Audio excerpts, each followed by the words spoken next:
Bienvenidos a Club de Prensa en NTN 24. Transmitimos desde Washington, a 3 cuadras de la Casa Blanca. No olviden ustedes que al final del programa pueden encontrar apartes del mismo en nuestra página de Facebook, también por nuestra cuenta de Twitter, y el audio, el podcast, lo pueden escuchar en SoundCloud.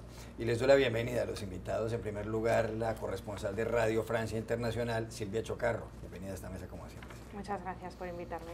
Peter Schechter, director del Centro de Estudios para las Américas Latinoamericanos del Atlantic Council, uno de los think tanks, de los laboratorios de ideas más prestigiosos de esta ciudad y de los Estados Unidos. Bienvenido también. Juanca, gracias.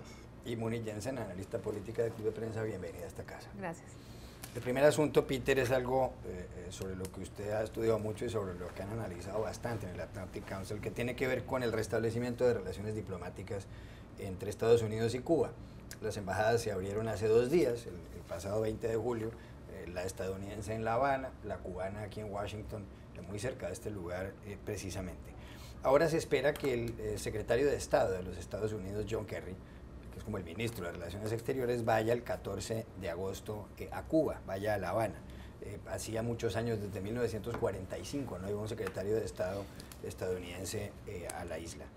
Por otro lado, hay quienes dicen que es probable que el presidente Barack Obama, que termina su periodo el 20 de enero del año 2017, vaya a Cuba. El último presidente estadounidense que estuvo en territorio cubano fue Calvin Coolidge en 1928. Hoy hay un artículo en el diario El País que hace referencia no al restablecimiento de relaciones diplomáticas, sino sobre todo al embargo.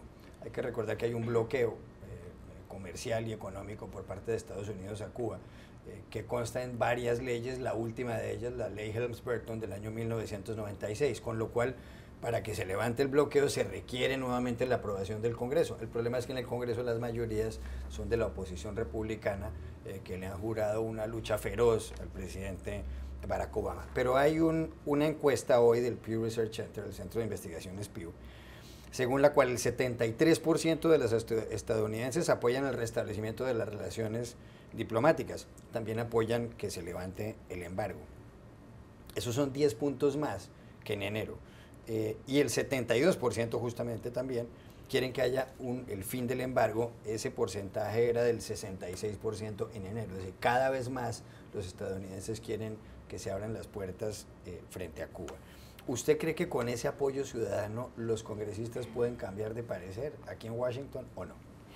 Bueno, hay tantas preguntas que hiciste en esa introducción que no quiero acaparar, pero primero un cuento. Estuve en la apertura de la embajada cubana aquí en Washington. Fue un momento muy particular, o sea, todo el mundo muriéndose con 35 grados bajo el sol, una sudadera absoluta, pero había 3.000 a 4.000 personas ahí y era muy impresionante ver la bandera de Cuba subir. Por un lado, en este lado de la calle la gente gritaba Cuba Revolución sí, en el otro lado de la calle la gente gritaba Cuba sí, Fidel no. Era una cosa muy cubana, pues, y muy interesante.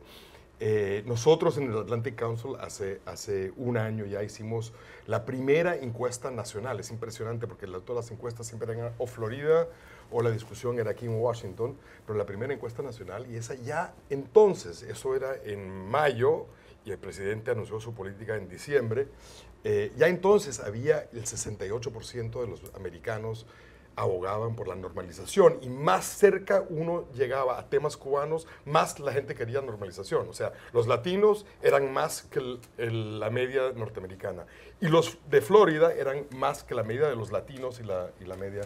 Entonces yo creo que parte de lo que muestra estas encuestas es que el tema de Cuba ya no tiene el veneno político aquí en Estados Unidos que tenía.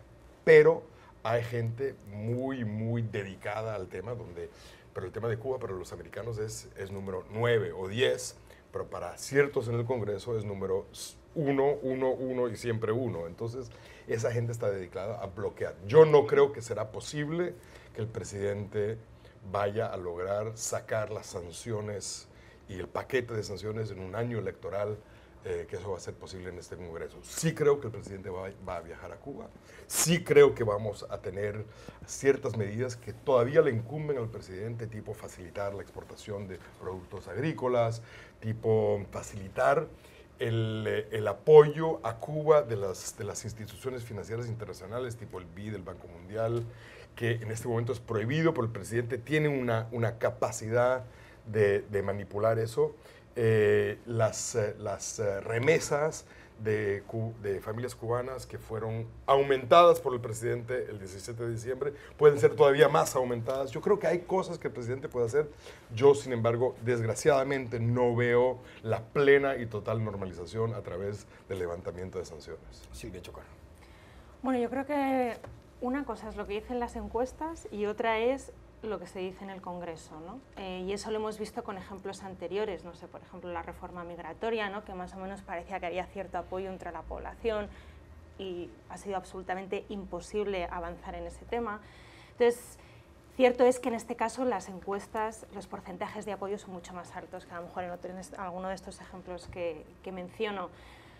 Así que el Congreso va a hacer caso de las encuestas, pues mira, esto desde luego no se sabe, porque como comentaba, ¿no? O sea, ya hay varios ejemplos anteriores en los que queda más que demostrado que los congresistas no parece tampoco, bueno, que crean que tienen que seguir exactamente lo que las encuestas dicen, pero lo que es cierto es que, claro, una normalización con Cuba, mientras haya un embargo, pues evidentemente va a ser bastante difícil. Yo también creo que Obama, dudo mucho que en el poco tiempo que le queda tenga tiempo para hacer algo así, como acabar con el embargo en Cuba. Pero bueno, veremos. Bueno, y ya hay quienes dicen que justamente con lo que mencionaba Peter Schechter, de que el presidente Obama puede ir tomando algunas medidas, eso en cierto modo va a ir minando el embargo, es decir, reduciendo cierta cantidad de sanciones que ha impuesto Estados Unidos a Cuba. ¿Será que eso es lo que va a pasar? Yo creo que lo que ha hecho Obama, que está ya terminando su segundo mandato y le queda poco tiempo para ejecutar esta política, está desarrollando una estrategia a dos velocidades. Por un lado, está maximizando el poder ejecutivo, lo que más pueda, para hacer los cambios un poco más sutiles y casi que porcionados que está haciendo en este momento. Flexibilizar algunas inversiones en telecomunicaciones, en la banca, en los productos farmacéuticos y científicos, es decir, haciendo uso de su poder ejecutivo al máximo.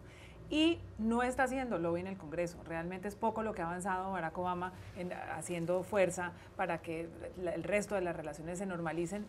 Y lo que está haciendo, creo yo, hábilmente es dejando que otros hagan esa fuerza. Hay un enorme lobby de la Cámara de Comercio de Estados Unidos encabezado por empresas como Caterpillar, que ha visto durante años cómo se le llevan los de la Volvo, los grandes contratos cubanos de construcción, y otras empresas que están muy interesadas en entrar a invertir en la isla, y está dejando que ese lobby, que es un lobby republicano en gran parte, haga la tarea de convencer a los congresistas. Y de hecho ya hoy están flotando más por el Senado que en la Cámara algunos proyectos de ley que, si bien no van a pasar y no van a cambiar la historia a corto plazo, yo creo que Obama está logrando con su pragmatismo típico hacer lo que él alcanza a hacer, y la tarea, digamos, a largo plazo se la está dejando al sector privado.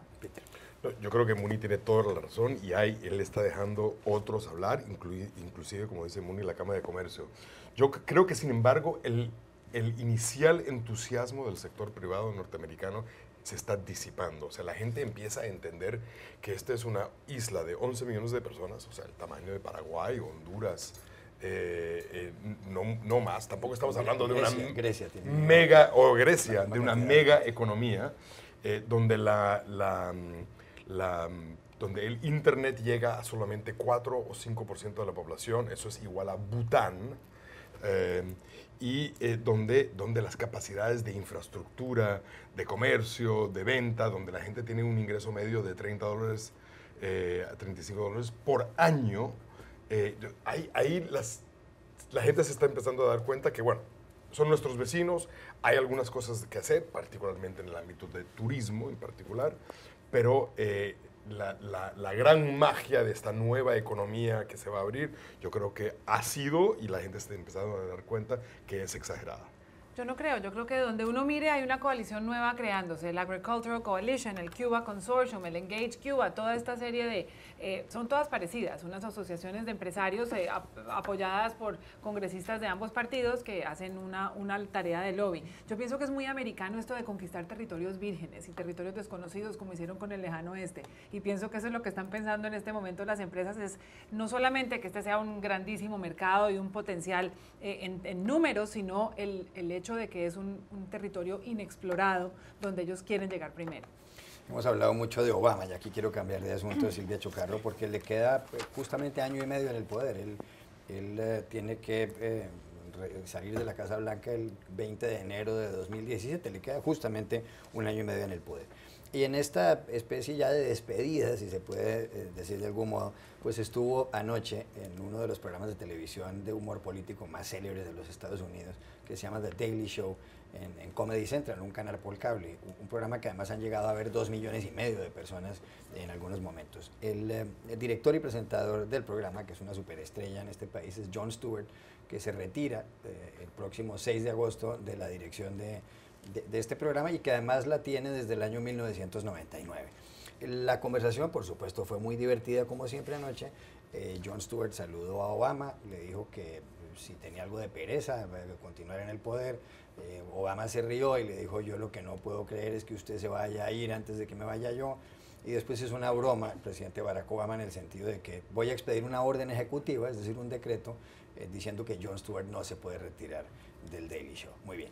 Pero el asunto es el siguiente, y la pregunta es esta. Esa comparecencia de Obama en un programa como el Daily Show es una cosa común en los Estados Unidos, sobre todo en los programas de humor en las noches e incluso a veces en las mañanas. Uno ve a Jeb Bush, precandidato republicano y exgobernador de la Florida, en el show de Jimmy Fallon, cantando. Barack Obama ha ido a cantar al show de Jimmy Fallon. Es decir, hacen cosas que los políticos en otros países no harían, quizás solamente en Inglaterra, como mencionaba Peter Schechter antes de entrar acá. ¿Por qué cree usted que eso pasa aquí en Estados Unidos? Que un político es capaz de ir a un programa de humor ahí donde se le burlan en la cara, donde él se burla de sí mismo, y en cambio eso no ocurre en Francia o en España o prácticamente en ningún país de América Latina. Bueno, yo creo que ahí hay un componente cultural muy fuerte, ¿no? Yo, por ejemplo, llegué a Estados Unidos hace solo 2 años, no tanto tiempo, y de hecho una de las cosas que yo creo que más me ha llamado la atención de los estadounidenses es su sentido del humor y luego su falta de sentido del ridículo. O sea, la gente es capaz de hacer lo que sea, hacer el ridículo, porque no solo la gente le va a juzgar o criticar por ello, sino que probablemente la gente va a apreciar más a quien es capaz de hacer algo así y reírse de sí mismo, ¿no? Y a mí esta fue una de las cosas que me llamó mucho la atención de aquí, porque bueno, yo vengo de España, también soy francesa, y allí es completamente distinto, ¿no? Es decir, hay un político, por ejemplo en Francia, ¿no? Un político jamás va a participar. Bueno, a lo mejor ahora están empezando a cambiar un poco los aires, pero bueno, en principio un político en Francia lo que tiene que ser es un intelectual, una autoridad, ¿no? Intelectual, sí, y estar haciendo bromas o cantar en la televisión no es una de las cosas.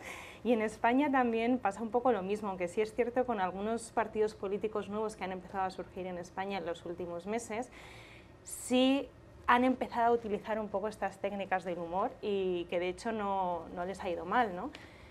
Y ya solo por último, por mencionar, yo creo que también tiene que ver con la fuerte cultura televisiva que tiene Estados Unidos. Estos programas humorísticos llevan, no sé, toda la vida, ¿no? Es decir, y hay una cultura televisiva muy fuerte en comparación con este tipo de programas, por ejemplo, no hay muchos en Francia o España, ¿no? Y entonces, bueno, si uno quiere llegar a la gente, ¿no? Probablemente tiene que estar en esos programas. Peter Schechter.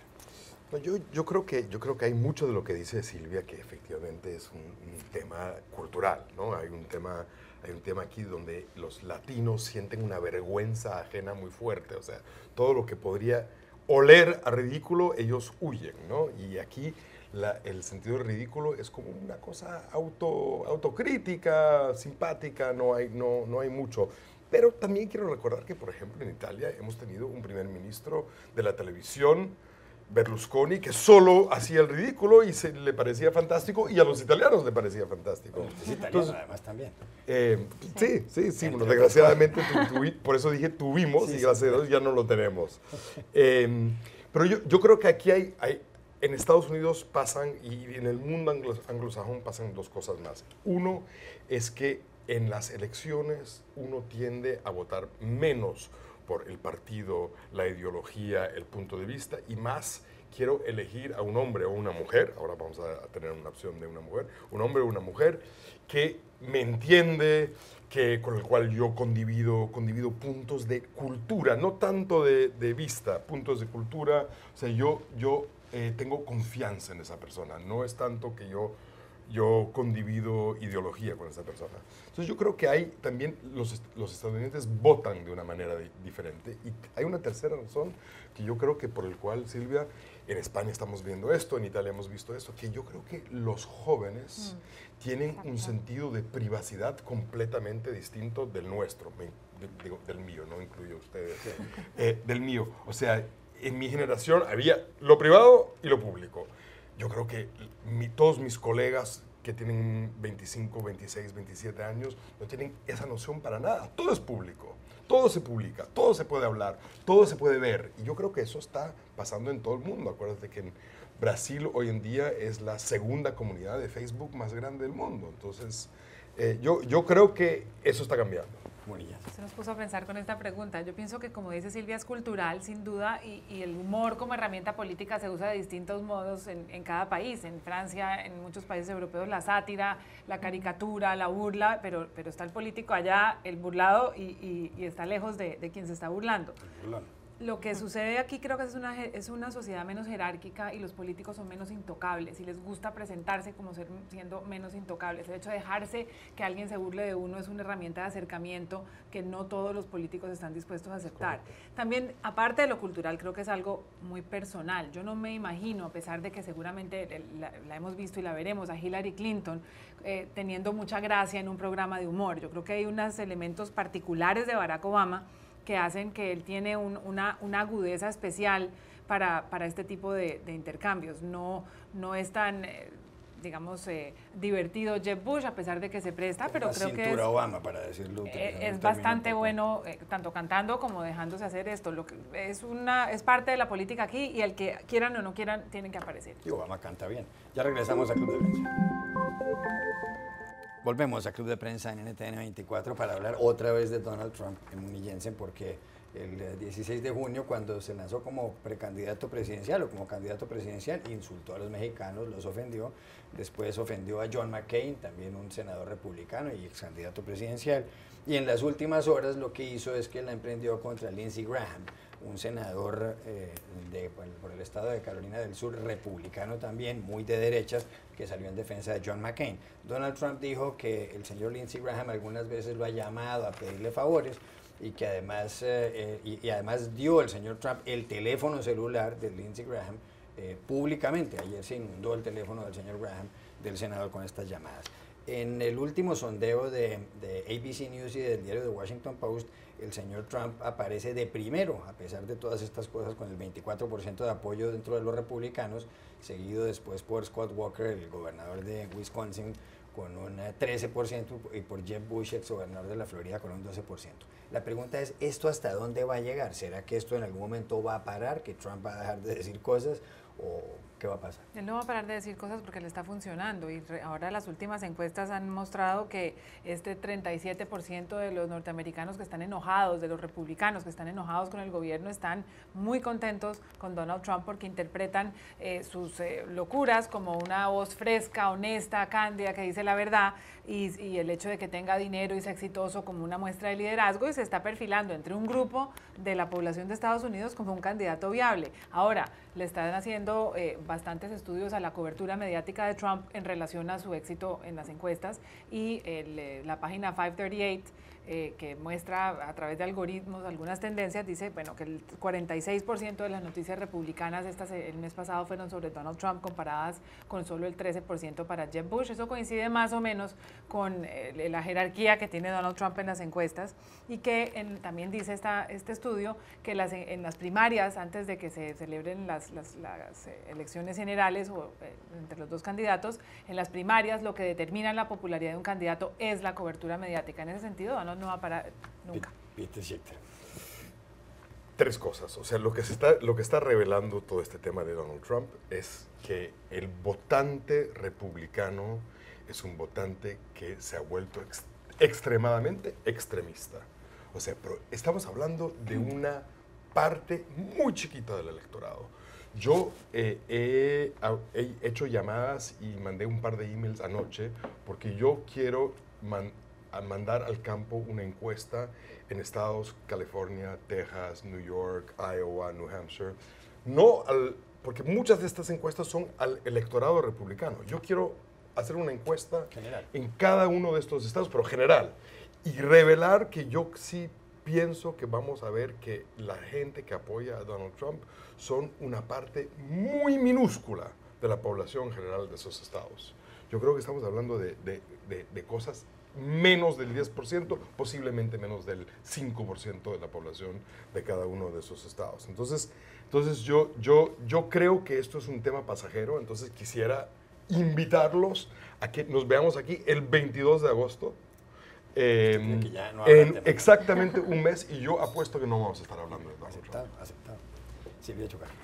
Pues hablábamos antes de los políticos y el humor. Yo creo que uno de los éxitos también de Donald Trump es que no tiene pelos en la lengua, como diríamos en España, y es que dice lo que le da la gana, lo que se le pasa por la cabeza, y a la gente eso, o sea, hay un determinado tipo de persona a la que le gusta ver que alguien no viene con un discurso prefabricado, como tienen todos los demás, ¿no? Sino que es totalmente espontáneo. Yo, no sé, a veces me preguntan, no sé qué pensáis vosotros, si realmente él quiere ser presidente o esto es una especie de excentricidad más de Donald Trump y es un pasatiempo, no sé. Es una buena pregunta. Ya regresamos a Club de Prensa. Volvemos a Club de Prensa en NTN 24. La revista Time, hoy, Silvia, trae un artículo sobre cuál es la edad ideal para casarse, en el sentido de que si uno se casa dentro de ese rango de edades, pues casi no tiene probabilidades de divorciarse, por lo menos en los 5 años siguientes. Es un estudio de Nick Wolfinger, un profesor de la Universidad de Utah, que hizo una investigación desde el año 2006 al 2010 y luego del 2011 al 2013. Según este estudio, uno debería casarse entre los 28 y los 32 años de edad. Si uno se pasa de los 32, por cada año que transcurre, tiene un 5% de posibilidades más de divorciarse próximamente. ¿Está de acuerdo con esa edad? ¿Le parece que es la clave? No sé si estoy de acuerdo, pero yo me casé con 39, así que espero ser la excepción que confirma la regla. Peter Schechter. Dos cosas me llaman la atención. La primera es que el señor Wolfinger enseña en la Universidad de Utah. Utah es un estado donde 90% son mormones. Los mormones suelen casarse temprano. Y más de una vez. Al tiempo. Al tiempo. Pero entonces me llama la atención, o sea, el señor Wolfinger, estoy seguro que es una persona no muy amada en su estado, porque está diciendo que hay que casarse un poquito más tarde. Yo me casé a los 37, pues caramba, hasta ahora tocamos la mesa. 15 segundos. Si hubiera una receta, Juan Carlos, yo creo que lo estaría siguiendo todo el mundo. Yo creo que las estadísticas de divorcio son difíciles de conseguir y porque también ahora mucha gente no se casa formalmente. Yo pienso que sería interesante ver en unos años las estadísticas de duración de los matrimonios gay, ahora que se pueden documentar. Gracias por haber estado aquí, Silvia Chocarro, Peter Schechter, Muri Jensen, y a ustedes los espero mañana nuevamente en Club de Prensa.